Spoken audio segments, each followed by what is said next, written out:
સુરેન્દ્રનગર જિલ્લાના થાનગઢ વિસ્તારમાં ખનન માફિયાઓ દ્વારા ગેરકાયદેસર ખનન કરાય છે, ત્યારે તંત્ર દ્વારા કાયમી રીતે ખાડા પૂરવા 86 લાખ મંજૂર કરાયા હતા.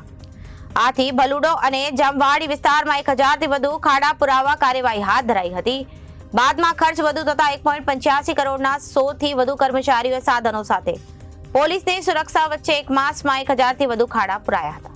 ફરી ભૂમાફિયાઓએ ખોદી નાખ્યા છે. થાનગઢમાં વિપુલ પ્રમાણમાં ખનિજ તત્વો મળી આવે, જેમાં કાર્બોશેલ માટી સહિતનું ગેરકાયદેસર ખનન કરી ભૂમાફિયાઓ સરકારી તિજોરીને નુકસાન પહોંચાડતા હોવાની બૂમરાડો ઉઠે છે, જેને લઈ તંત્ર હાલ કડક કાર્યવાહી હાથ ધરાઈ છે અને ભૂમાફિયાઓને દંડ ફટકારવામાં સહિત કાર્યવાહી હાથ ધરાઈ છે.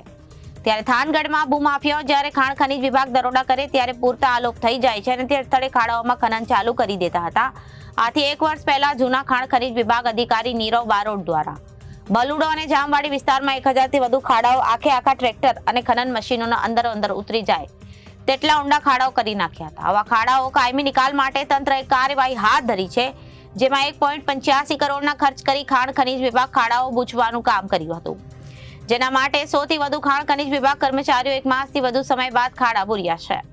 ત્યારે તાજેતરમાં નીરવભાઈ બારોટના રાજીનામા બાદ નવા અધિકારી આવ્યા છે, જેના ચાર્જ સંભાળી જિલ્લાની ગતિવિધિ સમાજે પહેલા ભૂમાફિયા કરી ખાડાઓ ખોદી ગેરકાયદેસર ખનન ચાલુ કરી દીધું છે.